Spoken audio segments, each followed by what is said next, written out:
നമസ്കാരം. നമ്മൾ ഈ സ്വർണ്ണ കവർച്ചയുമായിട്ട് ബന്ധപ്പെട്ട് വരുന്നത്, സ്വർണ്ണ കവർച്ച എന്ന് പറയാൻ സ്വർണ്ണ കൊള്ള എന്ന് പറയുന്നതാണ് കുറച്ചുകൂടെ നല്ലത്.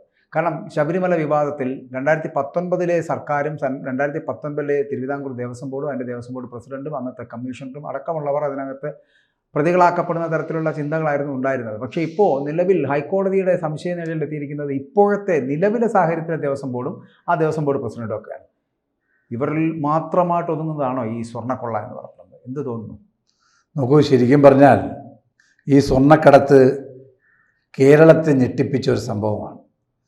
ഓരോ ദിവസവും വന്നുകൊണ്ടിരിക്കുന്ന വിവരങ്ങൾ എന്ന് പറയുന്നത് അയ്യപ്പ ഭക്തന്മാരെ, പ്രത്യേകിച്ച് കേരളത്തിലെ ജനങ്ങളെ, മലയാളികളെ ഞെട്ടിപ്പിക്കുന്നതാണ്. ശബരിമല അതൊരു വിശ്വാസത്തിൻ്റെ ഭാഗമാണ്. ജാതിയുടെയോ മതത്തിൻ്റെയോ പേരിലല്ല അവിടെ ആൾക്കാർ പോകുന്നത്, എല്ലാ വിഭാഗം ആൾക്കാരും പോകുന്നതാണ്. നമുക്ക് ഇന്ത്യയുടെ രാഷ്ട്രപതി പോലും എത്തിച്ചേർന്ന ഒരു സ്ഥലമാണ് നമ്മുടെ ശബരിമല. അപ്പോൾ ആ ശബരിമലയിൽ നടന്ന കൊള്ള സത്യം പറഞ്ഞ് പകൽ പോലെ വ്യക്തമായി വരികയാണ് കാര്യങ്ങൾ. ഞാൻ ഏറെ ഇതിനകത്ത് ശ്രദ്ധ കൊടുക്കുന്നത് കേരള ഹൈക്കോടതിയുടെ വിധിയാണ്. ഈ വിഷയം കേരള ഹൈക്കോടതി ആദ്യമായി കോടതിയുടെ ഒബ്സർവേഷൻ എന്ന് പറയുന്നത് കടന്തൽ കൂട്ടിൽ കൈതൊട്ടതുപോലെയായി ഈ വിഷയമെന്നാണ് ആദ്യത്തെ ഒബ്സർവേഷൻ. അതായത് ശബരിമലയെക്കുറിച്ച് ആർക്കും അറിയില്ല, ഇങ്ങനെയുള്ള സംഭവങ്ങളൊന്നും ആർക്കും അറിയില്ല, ആരും ചിന്തിച്ചിട്ടില്ല. ഒരു കുഞ്ഞു പോലും ഇങ്ങനൊരു സംഭവം ഉണ്ടായിട്ട് അറിയില്ല. ഈ ഒരു വേളയിലാണ് തിരഞ്ഞെടുപ്പ് എടുത്തപ്പോൾ കേരളത്തിലെ പ്രതിപക്ഷം ഇത് പല പ്രാവശ്യവും ഇതിനെതിരെ ഈ ഉന്നയിച്ച പല ആരോപണങ്ങളും മറച്ചു വെച്ചുകൊണ്ടാണ് കേരളത്തിലെ ഭരണപക്ഷം ഈ തിരഞ്ഞെടുപ്പ്, 2 തിരഞ്ഞെടുപ്പുകളുടെ മുന്നിൽ കണ്ടുകൊണ്ട്, അത് പഞ്ചായത്ത് തിരഞ്ഞെടുപ്പായാലും നിയമസഭാ തിരഞ്ഞെടുപ്പ് കണ്ടുകൊണ്ട് ആഗോള അയ്യപ്പ സംഗമം നടത്താൻ തീരുമാനിച്ചത്. ആഗോള അയ്യപ്പ സംഗമം നടത്തുന്നത് നല്ലത് തന്നെയാണ്, അതിലൊരിക്കലും കോൺഗ്രസോ പ്രതിപക്ഷമോ എതിരല്ല. പക്ഷേ ഇവിടെ യുവതികളെ പ്രവേശിപ്പിക്കാൻ വേണ്ടി വെമ്പൽ കൊണ്ട ഈ ഇടതുപക്ഷം, പിണറായി വിജയൻ ഗവൺമെൻറ് ആ സമയത്ത് മുഴുവൻ ഇവിടെ സുപ്രീം കോടതിയിൽ ഉമ്മൻചാണ്ടി ഗവൺമെൻറ് കൊടുത്ത അഫിഡവിറ്റ് പോലും തിരുത്തിക്കൊണ്ട് എല്ലാ സ്ത്രീകളെയും, അതായത് ശബരിമലയിൽ കാലാകാലങ്ങളുള്ള ആചാരങ്ങളെയും അനുഷ്ഠാനങ്ങളെയും വെല്ലുവിളിച്ചുകൊണ്ട് എല്ലാ പേരെയും ക്ഷേത്രത്തിൽ കയറ്റാൻ ശ്രമിച്ചപ്പോൾ കേരളത്തിൽ ഇടതുപക്ഷവും BJPയും കൂടി ചേർന്ന് കേരളത്തെ ശബരിമലയെ കലാപഭൂമിയാക്കിയത് നമുക്കെന്നും മറക്കാൻ കഴിയുന്നതല്ല. ആ ശബരിമലയിൽ അയ്യപ്പ സംഗമം നടത്തുന്നത് 100% നല്ലതാണ്. പക്ഷേ ശബരിമലയിലൊന്ന് പോകാത്തവർ, ശരണം വിളിക്കാത്തവർ, ഇരുമുടി സഞ്ചി കെട്ടാത്തവർ, 18 പടി ചവിട്ടാത്തവർ, സന്നിധാനം കാണാത്തവർ, അവർക്ക് ഇത്ര ആവേശം എന്താണ് ഒരു അയ്യപ്പ സംഗമം നടത്താൻ എന്നുള്ളതായിരുന്നു പ്രതിപക്ഷത്തിൻ്റെ സംശയം. ആഗോള സംഗമം നടത്തി. എത്രയാണ് ചെലവഴിച്ചത്? 8 കോടി രൂപയാണ്. അതിൽ 3-3.5 കോടി രൂപ ദേവസ്വം ബോർഡിൻ്റെ പൈസയാണ്. നമ്മളെല്ലാം കണ്ടില്ലേ, കുമരകത്ത് റിസോർട്ടുകൾ എടുത്ത് 30 ലക്ഷം 50 ലക്ഷം രൂപയ്ക്കാണ് അന്ന് വന്നവർക്കെല്ലാം ഉല്ലസിക്കാൻ റിസോർട്ട്, KTDCയുടെ റിസോർട്ട്, സ്വകാര്യ റിസോർട്ടുകൾ കൊടുത്ത് 3.5 കോടി രൂപ ഫോർ എ സിംഗിൾ ഡേ. 3.5 ലക്ഷമല്ല, നമ്മൾ ചിന്തിക്കണ്ടേ, നമ്മൾ സംസാരിക്കണ്ടേ. 3.5 കോടി രൂപ മൊത്തം പൈസ, 8 കോടി രൂപ ഒരു ദിവസത്തെ പോട്ടെ, അതും ചെലവഴിച്ചു. എന്താ നേടി? ഈ ആഗോള അയ്യപ്പ സംഗമം കഴിഞ്ഞ് 1.5 മാസമായി, ഒരക്ഷരം മിണ്ടുന്നില്ല. പറഞ്ഞത് ദുബായിൽ നിന്ന് വന്നു, ചൈനയിൽ നിന്ന് വന്നു, കുവൈറ്റിൽ നിന്ന് വന്നു, ആന്ധ്രയിൽ നിന്ന് വന്നു, കർണാടകയിൽ നിന്ന് വന്നു, ഒക്കെ ശരിയാ, അവർ വന്നിരിക്കാം. പക്ഷെ അവസാനം ഉച്ച കഴിഞ്ഞപ്പോൾ ആളില്ല സീറ്റ് ഇരിക്കാൻ. അതും അവിടെ നിൽക്കട്ടെ, അതൊക്കെ ചർച്ച ചെയ്യപ്പെട്ടതാണ്. പക്ഷേ ഈ ആഗോള സംഗമം നടത്തിയതിൻ്റെ ബലം എന്താ? ആഗോള സംഗമത്തിനെതിരെ ശക്തമായ പ്രതിപക്ഷ നേതാവ് പറഞ്ഞു, ഇത് രാഷ്ട്രീയ കളിയാണ്, ഇത് 2 വോട്ട് കിട്ടാൻ വേണ്ടിയുള്ള രാഷ്ട്രീയ പരിപാടിയാണെന്ന് പറഞ്ഞു. അന്ന് ഭരണകക്ഷിയുടെ പ്രതിപക്ഷത്തെയും അത് പ്രതിപക്ഷ നേതാവിനെയും പുച്ഛിച്ച് തള്ളി. പക്ഷെ ഞങ്ങളിപ്പോൾ പറയുന്നു ആഗോള സംഗമം നടത്തിയത് നല്ലതായി. കാരണം അപ്പോഴാണ് കഥകൾ ഓരോന്നോരോന്നായി പുറത്തു വരുന്നത്. അതാണ് ബഹുമാനപ്പെട്ട കോടതി പറഞ്ഞത്. കടന്നൽ കൂടിൽ കൈകൊട്ടാൽ നമുക്കറിയില്ല, കടന്നൽ കൂടിൽ നമ്മൾ പോയി നോക്കി 2-3 കടന്ത കളിച്ചിരിക്കും. നമ്മൾ ജസ്റ്റ് അതിനകത്തൊന്ന് കൈ ടച്ച് ചെയ്താൽ എല്ലാ കടന്തയും പുറത്ത് നമ്മൾ അറ്റാക്ക് ചെയ്യും. ഇവിടെ സെയിം എഫക്റ്റാണ്. കോടതിയുടെ ഒബ്സർവേഷനെ ഞാൻ ഒരു അഭിഭാഷകൻ എന്നുള്ളതിൽ I am appreciating, I am congratulating ആ ഡിവിഷൻ ബെഞ്ചിനെ ഞാൻ കൺഗ്രാജുലേറ്റ്. കാരണം കടന്നക്കൂടിൽ കൈവച്ചതുപോലെ കാര്യങ്ങൾ ഓരോ ദിവസം കഴിയുന്നവരും പുറത്തു വന്നുകൊണ്ടിരിക്കുകയാണ്. ഇപ്പോൾ ഇത് അവസാനം വന്നത് വേറെ തമാശ. ഇപ്പോൾ പ്രസിഡൻ്റായ ദേവസ്വം ബോർഡ് പ്രസിഡന്റ് ഈ വിഷയം തുടക്കത്തിൽ എന്നോ പറഞ്ഞത് ഞങ്ങൾക്കൊന്നും ഇതിനെ അറിയില്ല, ഞങ്ങളൊന്നും അറിയില്ല, ഞങ്ങൾക്കൊന്നും പങ്കുമില്ല. ഇത് എൻ്റെ കാലത്തല്ല ചെയ്തത്. ഇത് ഈ ഉണ്ണികൃഷ്ണൻ എന്ന് പറയപ്പെടുന്ന പോറ്റിക്ക്, ഉണ്ണികൃഷ്ണൻ പോറ്റി എന്ന് പറയാൻ എൻ്റെ വാക്ക് അനുവദിക്കുന്നില്ല, ഉണ്ണികൃഷ്ണൻ എന്ന് പറയപ്പെടുന്ന പോറ്റിക്ക് ഈ 1998 സ്വർണം പൂശിയതാണ്. വിജയമല്യ പൂശിയ ആ സ്വർണം വാതിൽ മാത്രം, അല്ലെങ്കിൽ ആ ദ്വാരപാലകം മാത്രം അത് വെള്ളിയായി മാറുന്നു, ചെമ്പായി മാറുന്നു. ഇതെങ്ങനെയാണെന്ന് മനസ്സിലാവുന്നില്ല.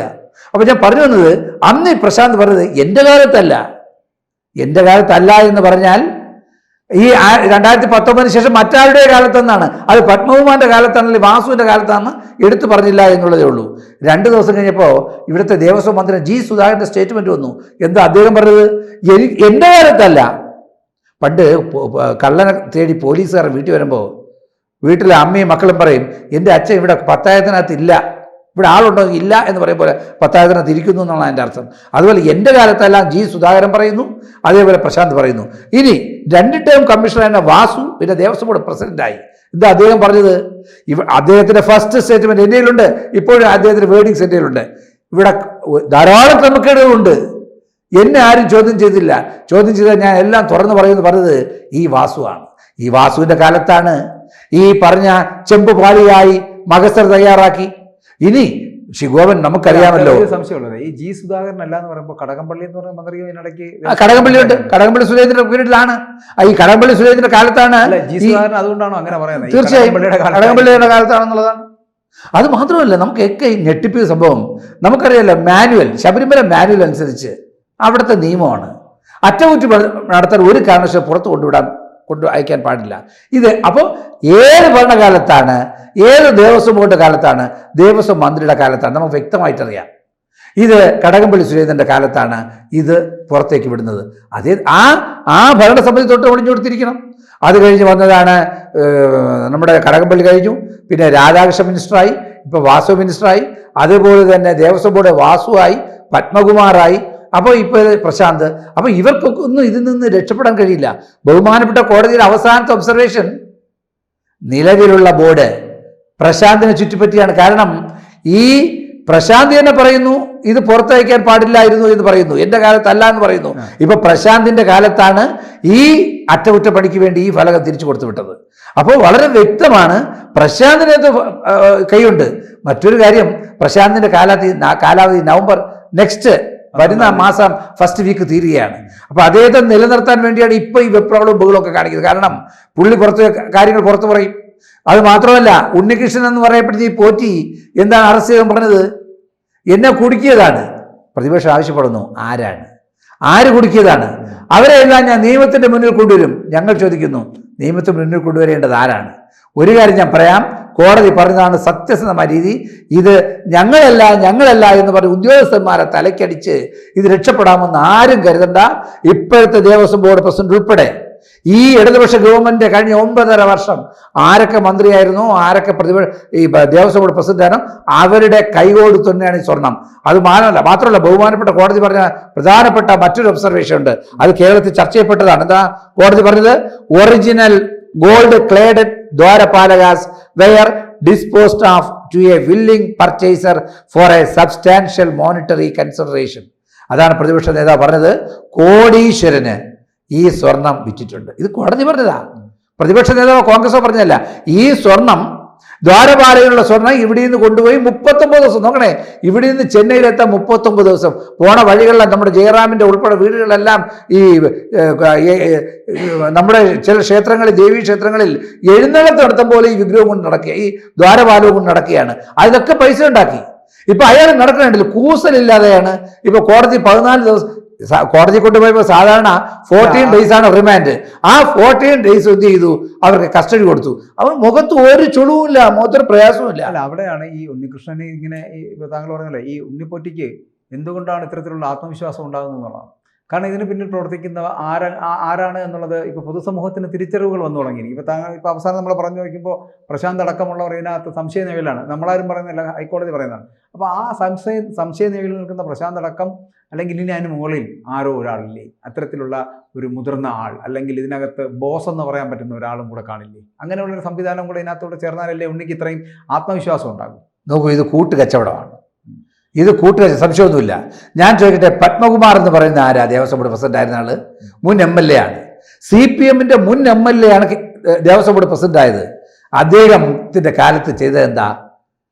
ഇപ്പോൾ ചുരുക്കി പറഞ്ഞാൽ ഓരോ ദിവസം പറഞ്ഞത് ദ്വാരപാലക പീഠം, അത് കഴിഞ്ഞ് കട്ടള, അത് കഴിഞ്ഞ് കതവ്, പിന്നെ അകത്ത് കയറിയെന്നേ രുദ്രാക്ഷമാലയും ദണ്ടും ഭഗവാൻ രാത്രി ഉറങ്ങാൻ നേരത്ത് ചാർത്തുന്നതാണ് ഞാൻ നേരിട്ട് കണ്ടിട്ടുള്ളതാണ്. രുദ്രാക്ഷമാലയും ദണ്ടും അതുവരെ അറ്റകുറ്റപ്പണി നടത്താൻ ആരെ ഏൽപ്പിച്ചത്? പത്മകുമാറിന്റെ മകനെയാണ്. അയാൾ ആരാ? അയാൾ ഗോഡ്സ്മിത്ത് ആണോ? അതിനുള്ള യോഗ്യത എന്താ? അതാണ് പറയുന്നത്, ഇതൊരു കൂട്ടുകച്ചവടമാണ് ശ്രീകോവൻ. അതായത് ഈ പറയപ്പെടുന്ന അദ്ദേഹത്തിന്റെ ഭഗവാൻ അയ്യപ്പന്റെ സ്വാമി ചാർത്തുന്ന ഈ ഞാൻ പറഞ്ഞല്ലോ രുദ്രാക്ഷമാലയും ദണ്ടുമെല്ലാം അറ്റകുറ്റപ്പണി നടത്തിയത് ദേവസ്വം ബോർഡ് പ്രസിഡന്റ് മകനാണ്. അതാണ് കള്ളൻ കപ്പലിൽ തന്നെ. ഇതൊരു കൂട്ടുകച്ചവടമാണ്. ഇതിനകത്ത് ഒരു സംശയം വേണ്ട. ഈ കടകംപള്ളി സുരേന്ദ്രൻ ഇതിനകത്ത് പെടും, പത്മകുമാർ പെടും, ജയിലിൽ പോകും, ഒരു സംശയവും വേണ്ട. ഈ പ്രശാന്ത് പോകും, വാസു പോകും. സത്യസന്ധമായിട്ടാണ്. മറിച്ച് പിണറായി വിജയന്റെ ക്രൈംബ്രാഞ്ച് ആണെങ്കിൽ, പിണറായി വിജയന്റെ അന്വേഷണമാണെങ്കിൽ ഇത് ഒരിടം എത്തില്ല. അതുകൊണ്ടാണ് ഞങ്ങൾ ആവശ്യപ്പെടുന്നത് CBI കോടതിയിലെ നിരീക്ഷകർ CBI-യുടെ നേതൃത്വത്തിൽ അന്വേഷണം നടത്തണം. ഹൈക്കോടതിയുടെ ഇടപെടലിലാണല്ലോ ഇപ്പൊ ഇത് നടക്കുന്നത്. തീർച്ചയായും. അപ്പൊ അതുകൊണ്ട് അതിലൊരു വിശ്വാസം ഉണ്ടാകുന്നുണ്ടല്ലേ. അതെ, ഒരു കാര്യം കൂടി, അതായത് നമ്മൾ ഈ പറയുന്ന ഈ അമ്പലങ്ങൾ അല്ലെങ്കിൽ ദൈവങ്ങൾ എന്നൊക്കെ പറയുന്നത് വിശ്വാസികളുടെ ഇടമാണ്. അത്തരത്തിൽ വിശ്വാസികളുടെ ഇടത്ത് സത്യം പറഞ്ഞാൽ അതിൻ്റെ നേതൃത്വം കൊടുക്കേണ്ടതും അവിടുത്തെ മറ്റുള്ള ക്ഷേത്രാചാരങ്ങളെ അനുസരിക്കുന്നവരും ക്ഷേത്രത്തെ വിശ്വസിക്കുന്നവരും ദൈവത്തെ വിശ്വസിക്കുന്നവരും അല്ലേ സത്യത്തിൽ ഇതിൻ്റെ പദവികളിൽ ഇപ്പോൾ തിരുവിതാംകൂർ ദേവസ്വം പ്രസിഡന്റ് ആണെങ്കിലും അതിന് മുകളിൽ അതിൻ്റെ മന്ത്രിയാണെങ്കിലും ഒക്കെ ഇരിക്കേണ്ടത്. അങ്ങനെയല്ലാതെ അവിശ്വാസികൾ എത്തപ്പെടുമ്പോഴാണല്ലോ ഇത്തരത്തിലുള്ള അടിച്ചുമാറ്റലുകൾ, സ്വർണ്ണ കൊള്ളയടക്കമുള്ളത് നടക്കുക. അപ്പോൾ ഏത് അമ്പലവുമായിക്കൊണ്ട്, ഞാനിപ്പോൾ തിരുവിതാംകൂർ ദേവസ്വം ബോർഡ് മാത്രമല്ല, ഗുരുവായൂരും നടക്കുന്നുണ്ട്, മലബാർ ദേവസ്ഥയിൽ ഇതൊക്കെ നടക്കുന്നുണ്ട്. അന്വേഷിച്ചാൽ മാത്രമേ കണ്ടെത്താൻ പറ്റൂ. അപ്പോൾ സത്യത്തിൽ ഇതിനൊരു മാറ്റം വരുത്തേണ്ടത് എവിടെയാണ്? തീർച്ചയായും. അതാണ് ഞാൻ ആദ്യം ഒരു വരി പറഞ്ഞത്. ഇരുമുടി കെട്ടാത്തവർ, 18 പടി കാണാത്തവർ, ചവിട്ടിയിട്ടില്ലാത്തവർ, സന്നിധാനം കാണാത്തവരെയൊക്കെയാണ് പിടിച്ച് ദേവസ്വം ബോർഡ് പ്രസിഡന്റും. ഈ കള്ളന്മാരെയാണ് ഒറ്റ വകയുടെ കള്ളന്മാരെയാണ്. അത് ഇവിടെ നിന്നല്ല, ഏത് അമ്പലത്തിലായാലും. ഇപ്പോൾ അമ്പലങ്ങളെല്ലാം പിടിച്ചെടുക്കാൻ CPM ഒരു നിർദ്ദേശം കൊടുത്തിട്ടുണ്ട് കീഴ്ഘടകത്തിന്. എന്തിനാണ്? വോട്ടിന് വേണ്ടിയാണ്. ഞാൻ ഒരു കാര്യം പറയാം, ഇവർക്കൊന്നും ദൈവവിശ്വാസം ഇല്ല. ബഹുമാനപ്പെട്ട കേരളത്തിലെ മുഖ്യമന്ത്രി ഗുരുവായൂർ പോയപ്പോൾ എന്താ ചോദിച്ചത് ശ്രീകോവൻ? ലൈറ്റ് വെട്ടം കാണുന്നിടത്താണ് പിന്നെ കിഷ ഇരിക്കണമെന്നാണ് ചോദിച്ചത്. കേരളത്തിലെ ഭക്തജനങ്ങളോടുള്ള വെല്ലുവിളിയാണ്. ഇപ്പോൾ ശബരിമലയിൽ അയ്യപ്പ ഭക്തന്മാർ, ഞാൻ പറഞ്ഞല്ലോ, തുടക്കത്തിൽ പറഞ്ഞല്ലോ, ഇന്ത്യയുടെ രാഷ്ട്രപതി പോലും ഒന്ന് തൊഴാൻ എത്തുന്ന ഈ ശബരിമലയെ ഇവർ ആദ്യം സ്ത്രീകൾക്ക് പ്രവേശനവുമായി ബന്ധപ്പെട്ട് കലാപഭൂമിയാക്കി, ഇപ്പോൾ കൊള്ള സംഘമാക്കി മാറ്റി. ഇവരെ എത്രയും വേഗം അവിശ്വാസികളെ മാറ്റി വിശ്വാസികൾക്ക് ദേവസ്വം ബോർഡ് ഭരണ സംവിധാനം ഏൽപ്പിച്ചില്ലെങ്കിൽ കേരളത്തിലെ ജനങ്ങളോട് ഈ ഗവൺമെന്റ് LDF വരും, എല്ലാം ശരിയാവും. ഇപ്പൊ ശബരിമലയും ശരിയായി എന്നുള്ളതാണ് സത്യം. കൂടുതൽ വാർത്തകളും വിശേഷങ്ങളും നിങ്ങളിലേക്ക് എത്താൻ ABC മലയാളം സബ്സ്ക്രൈബ് ചെയ്യുക, ബെൽ ബട്ടണും അമർത്തുക.